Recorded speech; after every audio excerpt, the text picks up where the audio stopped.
بسم اللہ الرحمن الرحیم۔ السلام علیکم۔ جب من پسند چیز ملنے کا وقت آ جاتا ہے تو چار نشانیاں ظاہر ہونے لگتی ہیں۔ ناظرین، اکثر لوگ شکوہ کرتے ہیں کہ ہم نے سجدوں میں بھی دعا مانگی، نماز بھی پڑھتے ہیں، تہجد بھی پڑھ کر دیکھی، لیکن ہماری کوئی حاجت پوری نہیں ہوئی۔ تو سنو، اگر تمہیں کوئی پسندیدہ چیز لاکھوں تدبیروں کے بعد بھی حاصل نہیں ہو رہی اور تم چاہتے ہو کہ من پسند چیز دعا کا ظہور دگنی رفتار سے تم تک پہنچے، تو تم آج ان چار چیزوں کو سمجھ لو، جس کی وجاہت تو اللہ خود قرآن میں کہتا ہے۔ سورہ یونس میں اللہ تعالیٰ خود فرماتا ہے، اور اللہ وہی ہے جس نے سورج کو صراف روشنی بنایا اور چاند کو صراف نور، اور اس کے سفر کے لیے منزلیں مقرر کر دی تاکہ تم برسوں کی گنتی اور مہینوں کا حساب معلوم کر سکو۔ اللہ نے یہ سب کچھ بغیر کسی غیر شرعی مقصد کے پیدا نہیں کر دیا۔ وہ یہ نشانیاں لوگوں کے لیے کھول کھول کر بیان کرتا ہے جو سمجھ رکھتے ہیں اور جانتے ہو کہ چار چیزیں ایسی ہیں جو پسندیدہ چیز کو پانے کے لیے دعا اور تہجد سے بھی زیادہ دگنی رفتار سے ملتے ہیں، جس میں پہلی اور خاص چیز تو یہ ہے کہ جس دل کو یہ خوف لاحق ہو جاتا ہے کہ اللہ مجھ سے ناراض نہ ہو جائے، تو اس کی نعمت اس سے کبھی نہیں چھینی بلکہ اسے واپس کر دی جاتی ہے۔ یاد رکھنا، جس انسان سے اللہ ناراض ہو جاتا ہے اس سے خیر کی توفیق چھین لیتا ہے، اس کا دل ظلم میں ڈوب جاتا ہے، وہ لوگوں کے لیے دل میں برائی رکھنے لگتا ہے۔ تو اگر تم چاہتے ہو کہ تمہارے بگڑے کام سنور جائیں تو تم اللہ کو کبھی ناراض نہ کرنا۔ ایک حدیث سے ثابت ہے، نبی کریم صلی اللہ علیہ وسلم نے فرمایا کہ انسان کا خدا کے نزدیک ایک ایسا درجہ ہے جسے وہ صرف ایک عمل کے ذریعے ہی حاصل کر سکتا ہے، اور وہ ہے اس کی آزمائش۔ اور جو انسان اپنی آزمائش میں شکوے شکایت نہیں کرتا اور اسے صبر سے گزارتا ہے تو وہ اس آزمائش کے ذریعے بڑی دگنی رفتار سے اجر پا لیتا ہے۔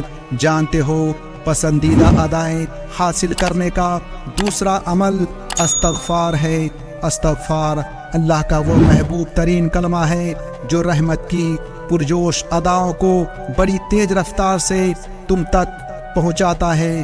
قرآن میں ارشاد ہے، اور میں اپنے آپ کو پاک صاف نہیں کہتا، کیونکہ نفس ہمارا انسان کو برائی ہی سکھاتا ہے، مگر یہ کہ میرا پروردگار رحم فرمائے۔ بے شک میرا پروردگار بہت بخشنے والا اور مہربان ہے۔ امام عزیر رحمۃ اللہ علیہ فرماتے ہیں کہ ابلیس نے اپنے چیلوں سے پوچھا کہ تم انسان کو کس طرح گمراہ کرتے ہو؟ تو شیطان بولا کہ ہم مختلف طریقوں سے انسان کو گمراہ کرتے ہیں۔ ابلیس نے اپنے چیلوں سے پوچھا کہ کیا انسانوں کو تم نے استغفار کے بارے میں گمراہ کیا ہے؟ تو شیطانوں نے جواب دیا کہ استغفار تو اللہ کا وہ طاقتور عمل ہے جو اللہ تعالیٰ کے ساتھ جڑا ہے، اس پر ہمارا کوئی زور یا کوئی طاقت کام نہیں آ سکتی۔ تو ابلیس نے ان سے مخاطب ہو کر کہا کہ میں لوگوں میں ایسی چیز پھیلا دوں گا جس پر انسان کو استغفار کرنے کی نوبت تک نہ آئے۔ امام فرماتے ہیں کہ اس شیطان نے لوگوں کے درمیان تمناؤں اور خواہش کو پوری طرح پھیلا دیا، جس میں مبتلا ہو کر انسان ایک دلدل میں ڈوب جاتا ہے، اور جو خواہش کی لت میں اپنے گناہوں سے توبہ تک نہیں کر پاتا۔ تو نبی کریم صلی اللہ علیہ وسلم نے فرمایا، بے شک شیطان نے اللہ سے کہا ہے کہ اے میرے رب، تیری عزت جلال کی قسم، میں تا قیامت تیرے بندوں کو گمراہ کرتا رہوں گا۔ تو اللہ تعالیٰ نے ارشاد فرمایا، میرے جلال کی قسم، میری عزت کی قسم، جب تک میرے بندے مجھ سے استغفار کرتے رہیں گے میں ان کو بخشتا رہوں گا۔ ایک اور جگہ حدیث میں آتا ہے کہ جس نے استغفار کو لازم پکڑا تو اللہ تعالیٰ اسے ہر غم اور تکلیف سے نجات دے گا۔ اور ہر تنگی سے نکلنے کا راستہ پیدا فرما دے گا۔ جان رکھو استغفار وہ طاقتور چیز ہے جو اللہ کی رحمت کی پرجوش عطا کو بڑی تیز رفتار سے تم تک پہنچاتا ہے۔ جانتے ہو من پسند چیز پانے کی تیسری علامت یہ بھی ہے کہ جس دل میں نرمی خدا کے لیے پیدا ہو جائے اور اس کی زبان میں نرمی آنا شروع ہو جائے تو اللہ تعالیٰ لوگوں کے دلوں میں اس کی محبت ڈالنا شروع کر دیتا ہے۔ یاد رکھو شکل کی خوبصورتی محض آنکھوں کو بھاتی ہے، جبکہ کردار کی خوبصورتی دلوں کو فتح کر لیتی ہے۔ تم اپنا کردار اتنا مضبوط اور اپنا ظرف اتنا وسیع رکھو کہ لوگ تم سے تعلق رکھنے میں فخر محسوس کرے۔ تمہارا کردار جتنا بلند ہوگا اللہ تمہارا معیار بھی اتنا بلند کرے گا۔ حضرت علی رضی اللہ تعالیٰ عنہ نے فرمایا، 3 کام اللہ کو بے انتہا پسند ہے: ٹوٹے ہوئے دل کو جوڑنا، نہ چاہتے ہوئے بھی کسی کو معاف کر دینا، اور کسی کے گناہ پر پردہ پوشی کرنا۔ یہ وہ اعلیٰ صفات ہے جس کی بنیاد پر اللہ تعالیٰ اپنے ادار اعلیٰ سے تمہاری پسندیدہ چیز دگنی رفتار سے تم تک پہنچاتا ہے۔ جانتے ہو پسندیدہ ادائیں کن لوگوں کا مقدر بنتے ہیں کہ جب تم اپنی زندگی میں آئی کسی تکلیف اور دکھ پر اس کے ابتدا مرحلے پر صبر کر لیتے ہو اور اس تکلیف پر شکوے کے بجائے تم اس وقت بھی چہرے پر مسکان رکھتے ہو۔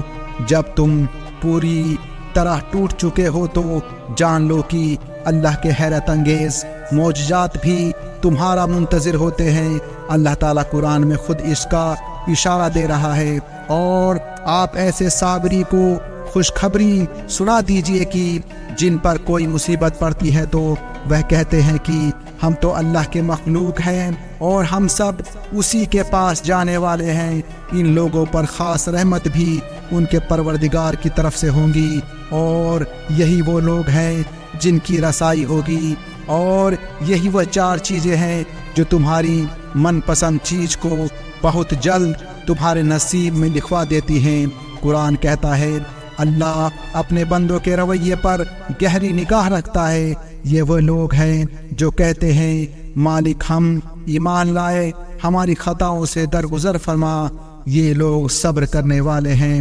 مطمئن رہنا، ان قریب اللہ کی رحمت کی پرجوش ادائیں دگنی رفتار سے تم تک پہنچنے والی ہیں، جو تمہارے دل کے آنگن کو خوشیوں کے پلوں سے بھر دے گی۔ انشاءاللہ میری دعا ہے کہ اللہ آپ سب کو شاد و آباد رکھے، آمین۔ پیارے دوستو، آج کے لیے بس اتنا ہی۔ ہم امید کرتے ہیں کہ آپ کو آج کا یہ ویڈیو پسند آیا ہوگا۔ اس ویڈیو کو لائک، شیئر اور ایسی ہی ویڈیوز دیکھنے کے لیے چینل کو سبسکرائب کریں۔ ہم ملتے ہیں آپ کو اگلی ویڈیو میں، تب تک کے لیے السلام علیکم ورحمۃ اللہ وبرکاتہ۔